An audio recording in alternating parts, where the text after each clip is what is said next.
Kisah dibuka dengan situasi kritis menegangkan yang dihadapi oleh seluruh awak kapal selam Angkatan Laut Amerika Serikat. Saat itu, kapal mereka mengalami kerusakan fatal di dasar Palung Mariana. Seorang pria berkepala pelontos hadir sebagai penyelamat untuk mereka. Namanya Jonas Tyler. Kala itu dia masih menjabat sebagai kapten. Sayangnya usaha Jonas tidak berjalan mulus karena tiba-tiba terjadi kerusuhan oleh monster penghuni laut tersebut. Monster itu menyerang kapal selamnya, jadi Jonas harus meledakkan kapal itu. Akibatnya hanya 11 pekerja yang bisa diselamatkan, termasuk seorang dokter bernama Heckler. Semua orang menganggap Jonas tidak berhasil karena telah mengorbankan kapal dan tidak mempercayai tentang monster raksasa yang dihadapi Jonas.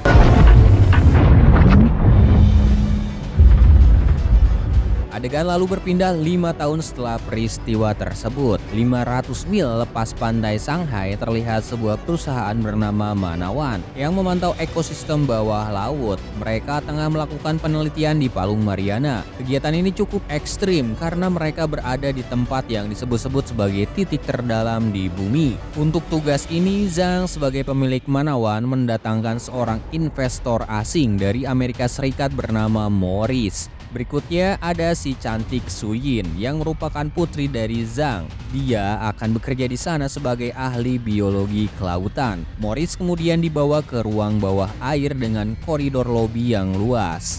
Di sini mereka dapat menyaksikan ekosistem bawah air dengan leluasa. Zhang juga menunjukkan beberapa ruang kontrol dan petugas di sana. Di sisi lain, ternyata kru penyelam Manawan sudah berada di dalam kapal selam mereka yang bernama Origin. Mereka berada di kedalaman 11.000 meter di bawah laut dan memiliki suhu di bawah 6 derajat Celcius yang menurut perhitungan berarti jaraknya sekitar 100 meter dari atas Palung Mariana. Di area ini Palung Mariana terlihat seperti awan beku atau termoklin. Itu terbentuk secara alami oleh ledakan hidrogen sulfida yang kemudian membeku dalam suhu yang sangat dingin di mulut Palung Mariana. Karena itu banyak orang percaya bahwa termoklin adalah pintu gerbang menuju kehidupan lain, bukan kehidupan goib, melainkan kehidupan laut yang belum dikenal manusia. Singkat cerita, para penyelam perlahan-lahan mulai memasuki termoklin lebih awal dan setelah menyalakan beberapa lampu untuk menerangi,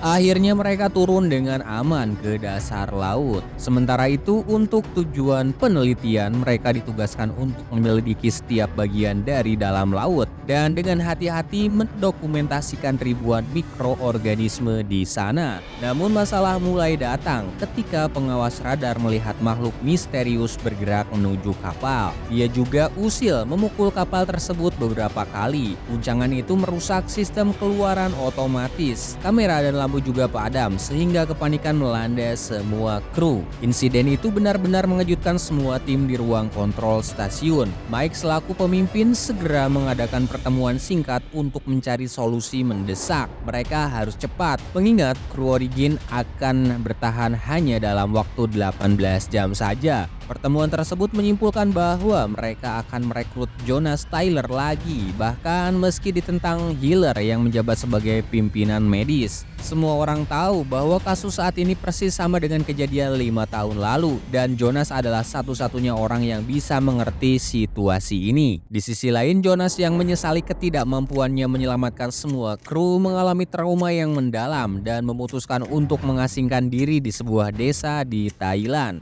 Namun tak berselang lama, Mike dan Zhang menemui Jonas di sana. Setelah beberapa bujukan dan dialog yang alot, Jonas akhirnya menerima permintaan Mike.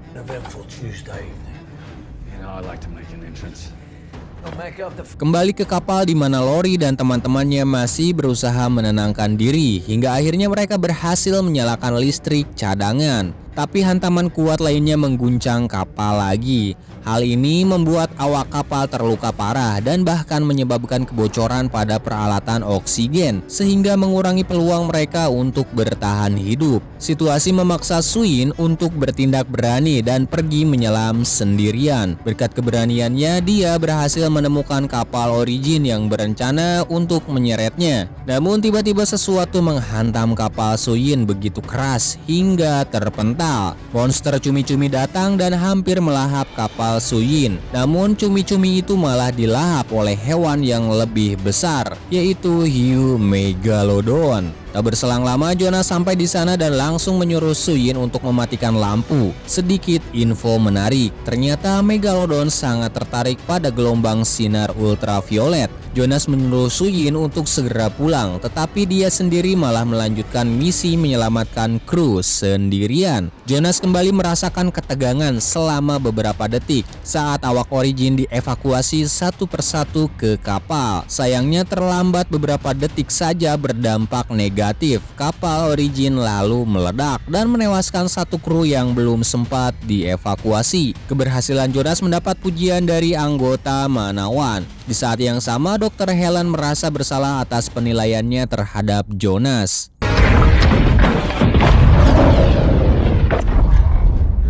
Situasi saat ini di Manawan cukup tenang, namun bukan berarti mereka sama sekali tanpa ancaman hiu Megalodon, karena dalam kesunyian tersebut, makhluk mengerikan itu nampaknya berhasil menembus termoklin dan kemudian muncul ke permukaan. Dia mengikuti jejak mesin dan suhu panas dari kapal selam tadi. Mike menyadari bahwa teror Megalodon dapat menelan lebih banyak korban, jadi sekali lagi dia membutuhkan peran Jonas Tyler untuk memasang detektor. Suyin kemudian menggunakan perangkat tersebut dalam upaya penembakan bius untuk menghentikan hiu yang mematikan itu. Namun yang terjadi adalah Suyin diserang lagi dan bahkan tangki pelindungnya hampir akan dimakan. Untungnya Suyin berhasil menembakkan panah bius ke dalam tubuh hiu sehingga hiu tersebut oleng dan tak lagi mengganas. Tapi Suyin mengalami penipisan oksigen akibat syok parah dan membuat kondisinya kritis. Situasi ini memaksa Jonas melompat ke dalam air untuk menyelamatkannya. Namun tiba-tiba derek kapal roboh dan kesulitan menarik Suyin dari dasar laut. Jonas lalu berpacu dengan waktu untuk menyelamatkan Suyin secara langsung. Untungnya Jonas berhasil,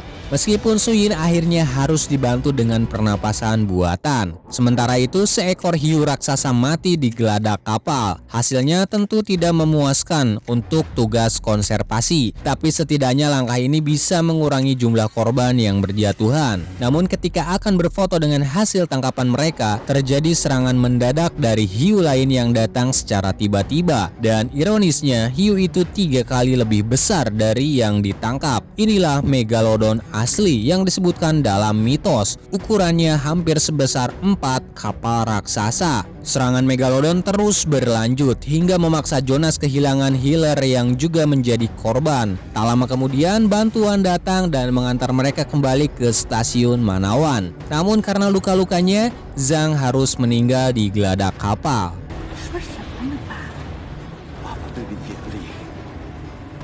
Singkat cerita, Manawan ditutup sementara dari kegiatan penelitian. Di sisi lain ternyata Morris punya rencana lain, yaitu membunuh Megalodon agar dia terkenal dan diakui oleh orang-orang. Saat berada di tengah laut, Morris tampak cukup senang saat melihat ikan besar yang mati akibat dibombardir. Dia yakin itu adalah Megalodon, tapi Morris terbukti salah karena ikan yang dia maksud hanyalah ikan paus. Faktanya Megalodon mengincarnya dari belakang dan kemudian memakannya secara utuh. Di sisi lain, Mike dan yang lainnya masih memikirkan akibat terburuk dari teror Megalodon. Jonas dengan heroiknya meladeni serangan Megalodon yang di luar Nurul. Mengingat letak Palung Mariana yang dekat dengan beberapa negara Asia, Jonas memutuskan untuk membunuh hewan prasejarah tersebut demi keselamatan umat manusia.